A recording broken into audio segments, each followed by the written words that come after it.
Class 2 এর স্টুডেন্টরা তোমরা বোর্ডের দিকে দেখো।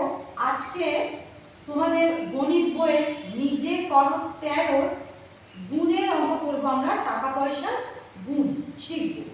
বোর্ডের দিকে দেখো, আমরা লিখে নিয়েছি। প্রথমে আমরা একের ছয়ের অঙ্কটা বোর্ডে লিখেছি। 49 টাকা 77 পয়সা গুণ 9। 49 টাকা 77 পয়সা সমান সমান কি লিখে নিলাম? 49.77 টাকা। এবারে আমরা এখানে গুণটা করছি। 49.77 টাকা লিখে নিলাম গুণ 9।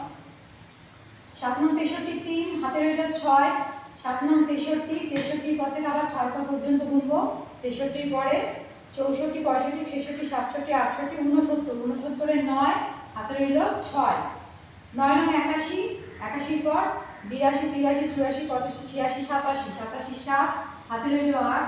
4 নং 36, 36 এর পর থেকে 8 পর্যন্ত গুনবো। 36 এর পর 37 38 39 40 41 42 43 44 44 লিখলাম।